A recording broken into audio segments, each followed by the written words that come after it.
Good evening and welcome to the Burnsville Parks and Natural Resources Commission meeting for May 20th, 2019. Our first item of business is to approve the agenda from the previous meeting on April 1st, 2019. Are there any items that commissioners would like to add to the minutes from the previous meeting? Seeing none, do I have a motion to approve those minutes? So move. And a second? Second. All in favor? Aye. And it is so moved. The second item is for citizen comment. Are there any citizens who would like to address the commission this evening? Seeing none, that will bring us to the next item of business, which is the Parks and Recreation Master Plan update, presented by Scott Heintkamp, Amber Jacobsen, and David Erdahl.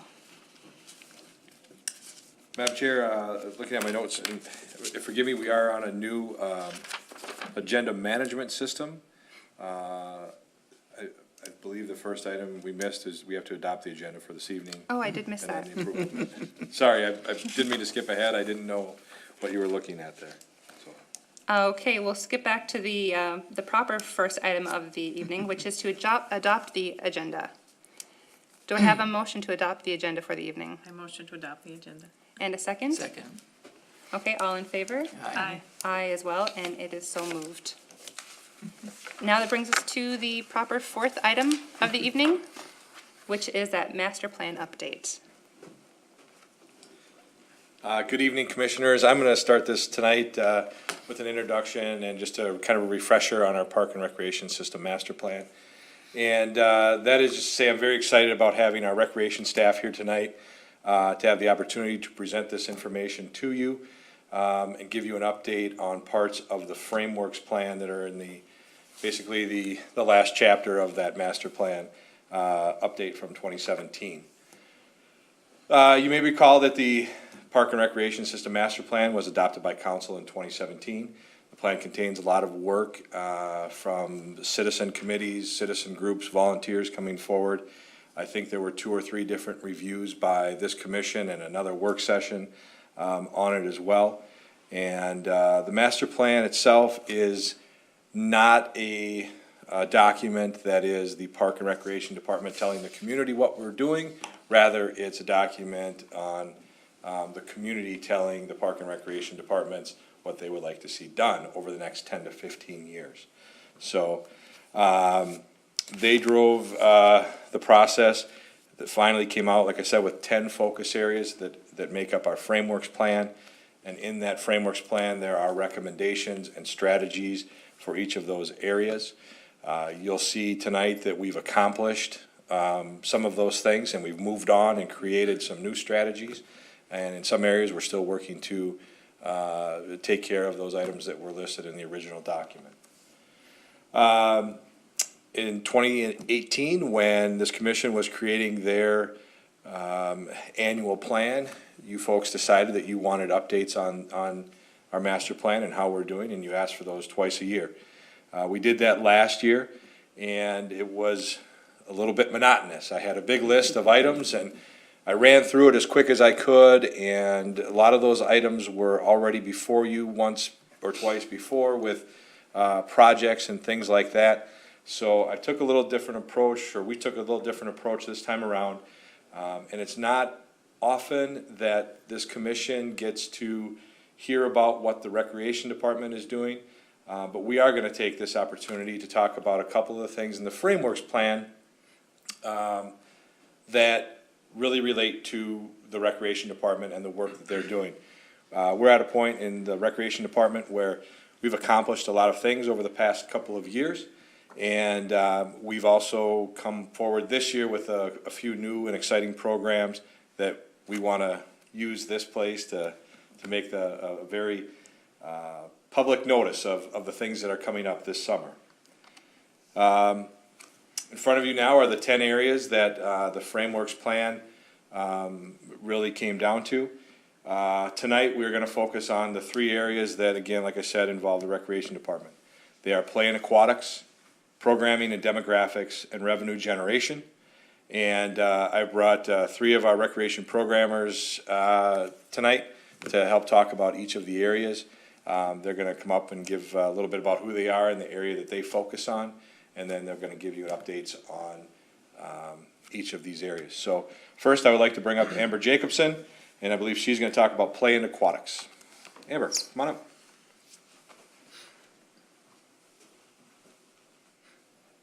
Hello. As JJ said, my name is Amber Jacobsen, and my role within the department is to program for adults 62 and older. I coordinate the city's volunteer program and also oversee some community and special events throughout the year. Another aspect of my responsibilities is to look at current trends in the recreation field. This includes looking at the changing demographics in our community and adapting our programs and services to meet the needs of these demographics. So as JJ mentioned, here is our original recommendations and strategies, and we have been working on those and have accomplished many of those. As you know from being part of the Nature Play Terrace Oaks grand opening, that incorporated the ropes and nature-based play features were a big part of that. And I believe that there was a presentation last month on the ADA accessible play features and playground that is going to be happening at Red Oak Park soon. So before you is the original set. And now I would like to share some of the new strategies that we are working on or that have recently been accomplished. Within play and aquatics, the unique playground being added to Wolk Park. When looking at redeveloping the playground at Wolk Park, there was a desire to incorporate unique playground structures that are not currently part of other parks within our system. And this new playground will be going in this fall. The ADA playground at Red Oak will be made possible from a donation from the Burnsville Lions. And currently, city staff, the school district, and the Lions are working are together on a committee, brainstorming on ideas of what this should look like. We are currently working on the RFP, and we'll be coming back for more feedback on design and with additional information on that. The pickleball courts and tennis complex was reconstructed at Red Oak this past fall, and they have been very popular. There's a lot of play out there. The shade structure was recently installed just last week, which was another donation by the Burnsville Lions. And the courts, again, we have a lot of people playing out there, and that is, utilizing, oops, didn't mean to do that. We have lights out there for night play. And the newly constructed complex will allow us to expand opportunities for all demographics in the community. Currently, we have programming for all ages with beginner pickleball lessons, clinics, and intro classes, and we hope to add more things throughout maybe the end of summer into fall, based on what we hear from people as they're playing out there.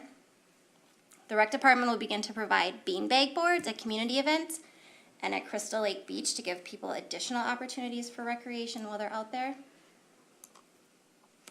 There's a volunteer group that will be putting up new baskets at the Red Oak Disc Golf Course, and that provides a unique play opportunity and encourages the more diversified groups in the park.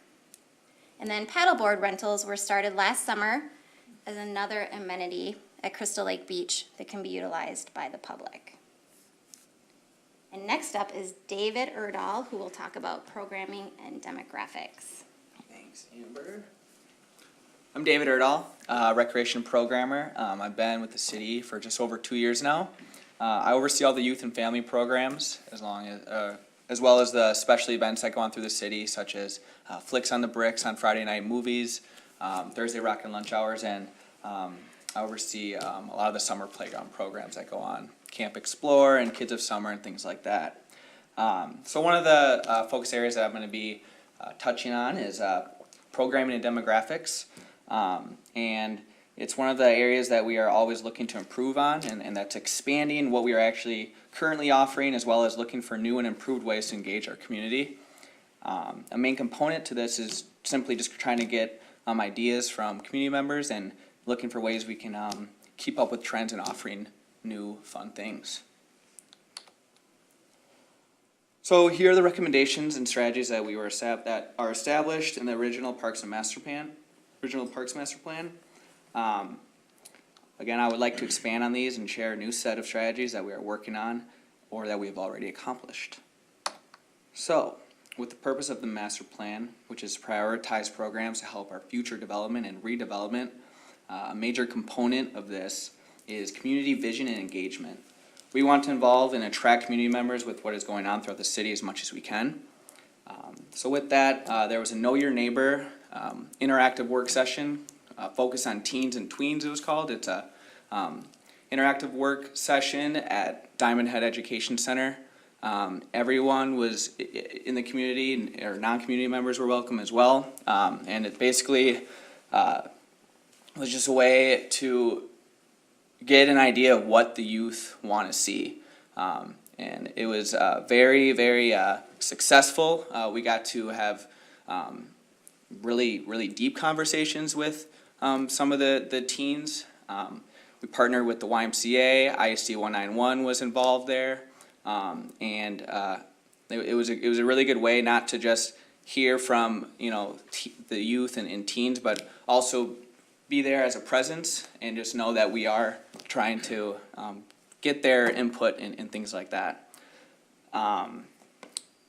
There was an annual celebration on the third Saturday in May, so 2 days ago on May 18th, it was Kids to Park Day. And we wanted to do something to kind of celebrate that day. And what we did was we had a registration party for our summer programs. So that's an opportunity for kids, parents, families, anyone that wants to, who is at the park for that day, and they can come and ask questions. We have our staff out there that are doing pop-in games, activities, answering questions. We have flyers, printouts, and it's a good way just to get people who are at the parks informed with what we're going to be offering and things like that. In looking at trends in the recreation field, many cities have been exploring with the idea of pop-up parks. So this strategy can be a great way to revitalize areas in Burnsville that have been forgotten, such as neighborhoods that there used to be some programs going out there. It's a way that we can allow the public to tell us where they would want some programs. So how we kind of have it set up right now, it's our first summer that we're going to try this. They're basically going to reach out to us through email, through me, and say where they would like some pop-in activities or games. And what we will do is we'll have our staff, maybe once a month, a couple of them go out to these locations and just bring whatever that the public would like to see. Ball games, crafts, whatever it may be, sports. So it gives them an opportunity to, if there's, if certain families can't get to certain places via transportation, this is our way to come out to them and help out with that. So it also gives community members just the opportunity just to express what they want to see. All right, some new programs and events that we have been offering is our Camp Explore program. We've been doing Kids of Summer program for some years now, and I kind of wanted to create something more structured, have an all-day program, so parents can allow their kids to be active within the park system all day long. So, like I said, Camp Explore is a new program we started last summer. We had really positive feedback. Our registrations reached maximum, which was 35, which that's what our buildings usually hold at our parks. So this year we decided to expand the program, and we are now offering it at 2 sites instead of just 1. And that's going to be at Vista View and Red Oak. So we're excited for that, and we've had a lot of positive feedback. And this started with a focus group that I did in 2017, and that's kind of how we learned that this is what the community wants to see all day, more structured, along with having the option to do the normal Kids of Summer, which is a little bit more free play and things like that. This spring, we offered a family event to celebrate the springtime. We called it Excellent Spring Adventure, and that was hosted out here or at the City Hall, downstairs in our community rooms. This event reached maximum at 80 registrations. It was basically an event just to celebrate the springtime, we had a Easter egg hunt out back that we coordinated. We had an Easter bunny for pictures, face painting, carnival games downstairs, and we also had breakfast goodies for families. So that went very well. Next year, we plan on splitting the event into 2 separate sessions in order to bring in more people, just with capacity purposes and things like that. Friday Night Boogie, I began last summer. We only had 1 date. Saw that it was something that the community members really enjoyed, and what Friday Night Boogie is it's paired up with our movies in the park, and we're gonna have Zumba before, and then we also have entertainment along with dance instruction. So this year we're gonna have some salsa night, and we're also gonna have a DJ one of the nights, and basically just a dance party for anyone to kind of come to Nicollet Commons Park and just kind of have fun on a Friday night. So what we saw is that it wasn't just older people coming. We had a wide range of different ages. We had young kids, we had college kids show up, we had some adults, and it was just a good mix of all different, types of ages and people. So with that being said, we decided to add a second date this summer, so we're gonna have 2, and we're excited to see how that goes.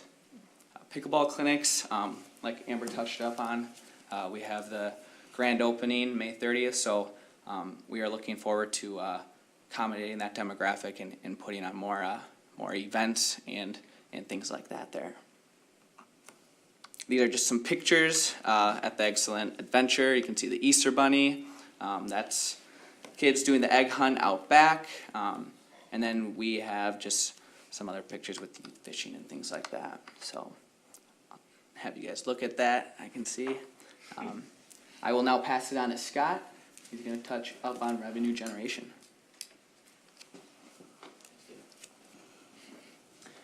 Good evening, Commissioners, and thank you for allowing us to speak to you tonight. I know you guys get to listen to Mr. Ryan all the time, so I'm sure it's nice to have a fresh face up here a little bit.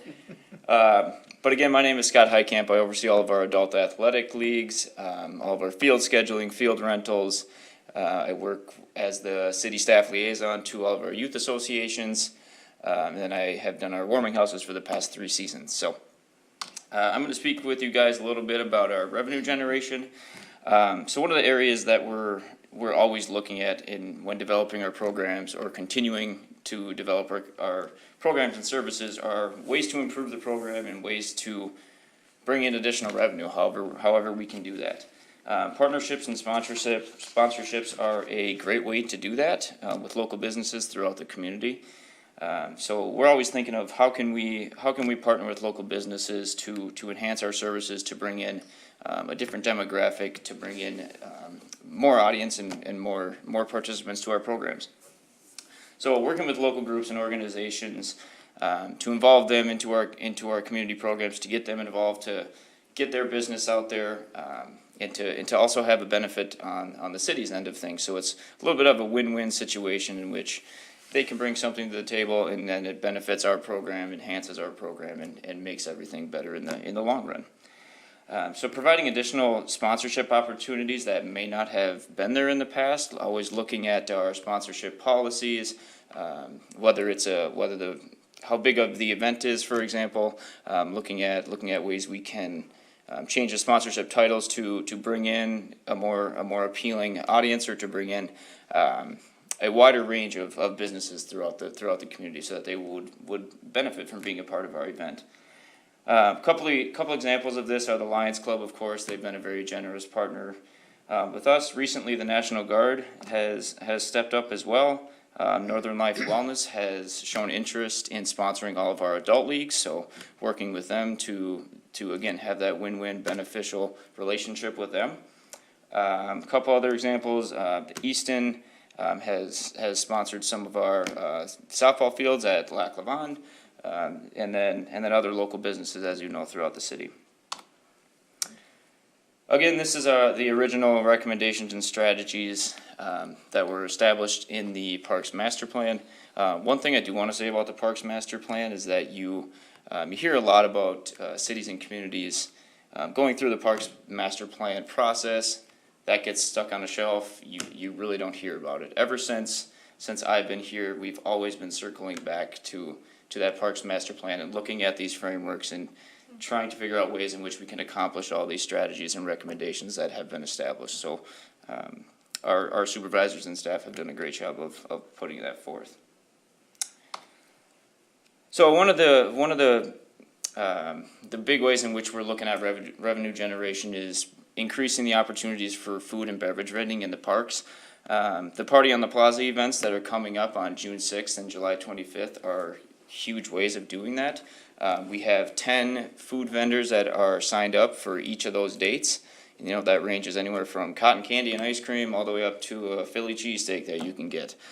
So that's been great to bring in those, again, attractions to attract people to the parks and attract the citizens of our city to our community facilities. One project that I've been working on a little bit here is the looking at some underutilized field space that we may have in the city.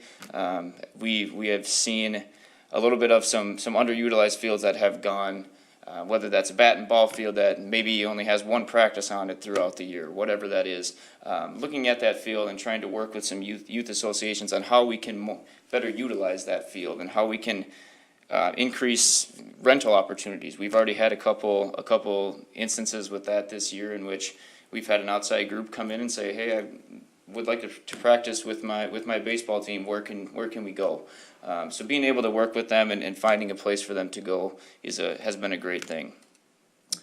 Program and rental opportunities, as Amber mentioned, the new pickleball courts at Red Oak, that expands the opportunity for rental revenue. It expands the opportunity to hold classes and clinics and tournaments. Maybe there's an outside group who wants to hold a tournament with us. That again is additional revenue that we can bring in an outside group into our facilities.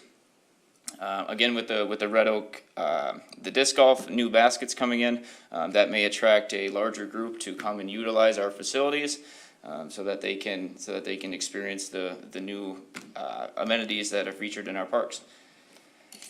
Advertising at our athletic complexes, I mentioned Easton being a part at our Lac Lavon softball complexes, reaching out to other businesses that may reach out to us and try and figure out how we can incorporate them into our programs so that they can support us and we can support them as well. And additional revenue through new leagues. We established a beanbags league this year, which is something new. It's a non-traditional sport that we haven't seen.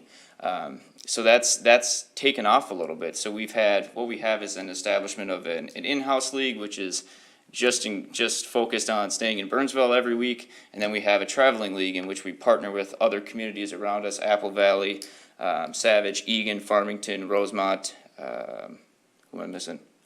Lakeville. There we go. So we have all come together to create a beanbag traveling league in which each week you go to a new community, you go to a new park, and you're playing with the same league, and you get to experience a new park, and that has 25 teams in it right now. Being that it's the first year is a tremendous feat for us. So again, that just improves the opportunities for just additional revenue throughout our programs. Oh, this is also a picture, a little bit of a flyer of our new beanbags league that are on the left, and then our Parks Department actually stepped up and helped us construct the beanbags boards. As you can see, they took off and ran with that and created the highest quality boards that they could, and they're absolutely tremendous. So it was a great way to incorporate them into our programs as well. Any questions from us three? I'm just curious, with all the activity at Red Oak, is there a possibility for refreshments there? Refreshments in? Well, a food truck or another kind of refreshment vendor? Sure. So I think we're always looking at expanding how we can increase vending into our parks, and we have designated areas at specific park locations in which we can have a food truck, for example. Maybe there's a tournament that comes in and we can have a food truck come in and serve beverages or serve food, whatever it may be. So again, that's another way in which we can look at it on our end and expand, and hopefully we can make that work. Other comments, questions? I have a list of them, so Oh, I can start. right. So you talked about the disc golf at Red Oak. Have you done any research with that community that uses it pretty frequently? There's always people on there. There's a large flooding problem in the one corner. I think one hole has been permanently underwater for the last 2 years now. So I think it has to do with like stormwater, right? We've had pretty wet springs. I don't know if there's a thought in like redesigning it so that they're able to use 100% of it. The other thing I notice when I drive by there is they use it a lot at night. So what they do is they go out and they put their glow in the dark, I don't know anything about disc golf, but I watch them do this, glow in the dark kind of apparatuses around the chains. So when we're replacing the baskets, it might be good to just check in with them because I think they use it in non-traditional hours too, and they seem to have a lot of fun. There's always giggling and laughing and that kind of stuff. So when we're thinking about replacing those baskets, it might be good to just check in with that crew to make sure that we're meeting their needs so that they can maybe not have to spend time putting ropes through the chains and that type of thing. Sure, so we have a very vocal and passionate group that have reached out to us as city staff, that has expressed what they would like to see at this course. They have a league on Thursday nights in which they pay to utilize our facility. They have about 60 members of that league, so I don't think they'd be too shy to reach out and to put together a list of Perfect. recommendations of things that they would like to see happen as well. Perfect. That's good, because I know that they are a pretty vocal group Right. walking through there. Which is great, they're Yeah. very passionate. They have a lot of fun out there, so Yeah. I wish I knew how to disc golf, but we won't go there. So my other question is, the Kids in the Park Day was this past Saturday, and it was the same day as the open house for the maintenance facility and the same day as the native plant sale. So as somebody that would have went to all three, I could pick maybe two of the three, and it seemed like there wasn't really... It was really tough to try to make all three, so I don't know if going forward, maybe some closer collaboration with like the scheduling so that there's not so much overlap for those types of things. I mean, all three of those likely would be targeted to the same kind of group, right? I spent 2 hours sitting on trucks at the maintenance facility on Saturday, so I really didn't have time to go over to the Kids in the Park kind of events too. So I don't know if some of that kind of coordination might be appropriate next year if you're thinking about it. Sure, so I'm gonna have David come up here and answer to that a little bit. So last year we had it out at all the sites. Yep. Registration party. And this year the weather was pretty cold. Yeah. So we actually decided to reschedule, and we actually paired up with the Touch a Truck, some representatives, and we Okay. had a table there, and we were promoting our programs, and we had flyers and things passing out and opportunities for people to register for that. Oh, So I did we- not see it, and I was there, so, maybe some more visibility might have been Yeah. good too. Yep, and our plan is to reschedule it closer to program start dates. Our Okay. programs start on the 17th. That's when most of the programs Yeah. start. So we're looking to get our staff out to the actual sites closer to the program start date, which would be better for promoting that type of stuff. So Yeah, yeah. Commissioner Newman, last year was our first attempt at participating in this National Day of Yeah. Kids to Park Day. And last year, we took the approach that we would go out to our park sites and invite people to come to us. This year, we had a little different approach in mind before the weather turned on us, but our approach this year was we were still gonna have a site at one of our locations. We chose Vista View, I believe, right, Dave?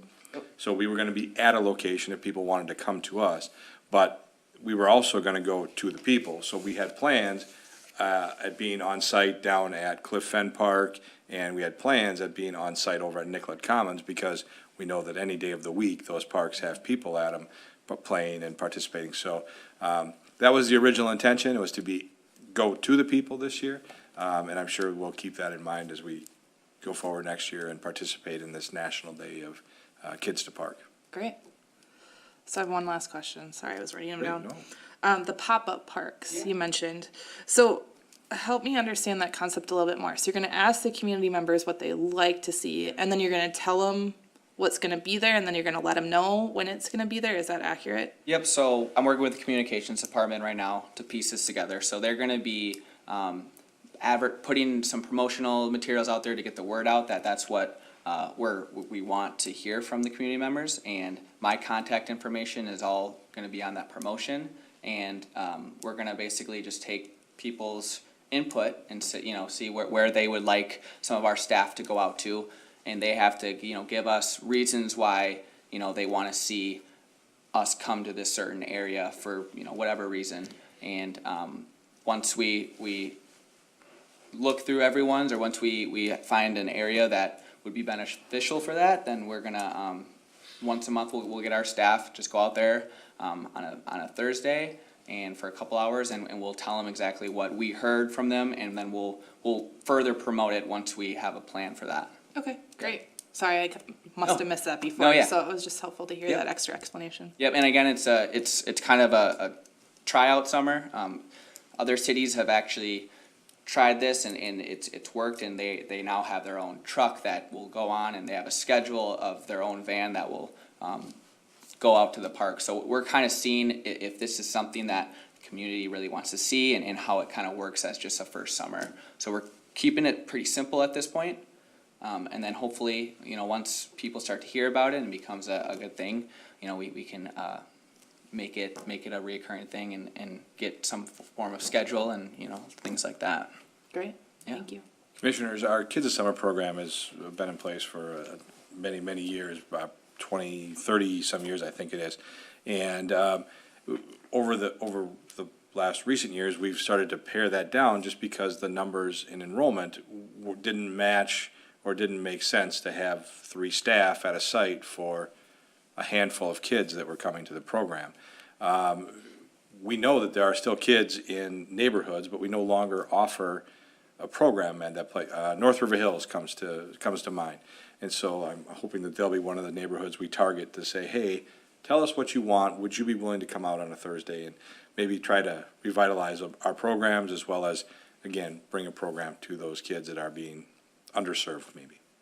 So when you're doing that type of targeting, are you planning on doing like geotagging, that type of thing in that particular area for like Facebook, LinkedIn, those types of things in terms of like trying to get to that population? Or are you thinking like just general Facebook? I didn't know if like, because of the fact that you're really targeting a smaller area or smaller geographic area, some of this geotagging that they use in like conventions might actually be super effective for trying to get to that particular group of people that you're trying to target. That type of technology might be better explained by our communications department and how we would go about that, but we do have the capability, because when we're doing a project in a park, we're able to identify the Sure.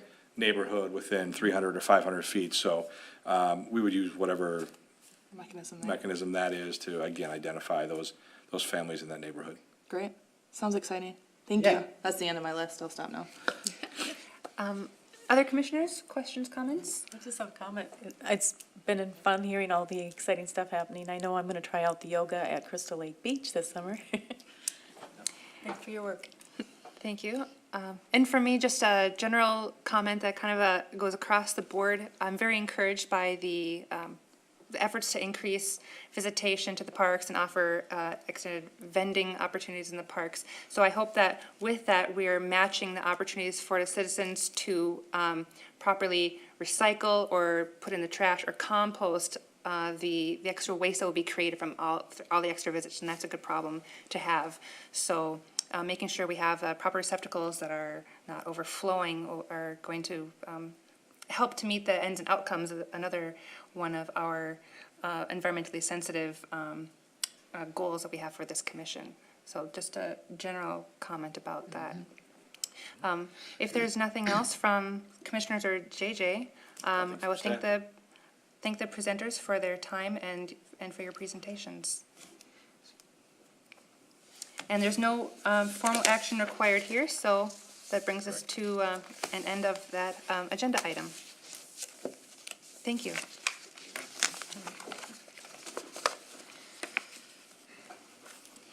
That does bring us to the 5th item on our agenda, which is miscellaneous, and we have a report from staff. Commissioners, the Minnesota Recreation and Park Association, it's a organization that our department belongs to, is going to recognize the city for their work with Archer Park and the new park down there for archery. That recognition will take place at the council meeting on June 18th at 5:30 p.m. All of you are welcome to attend. Again, that is a project that you accepted input on, you were part of the project, you've been there, you've seen it, and now here's the excitement part of it. You know, the work that we did is being recognized for the work that it is, so.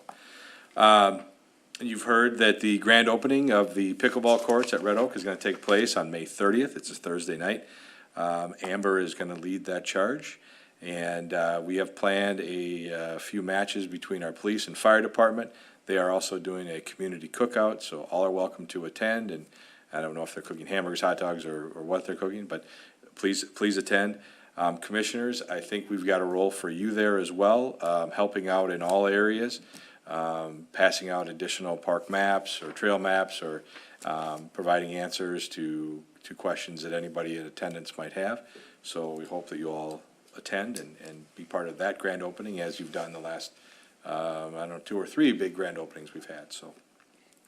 And then the last note is that our next Parks Commission will be a short turnaround, will be on Monday, June 3rd.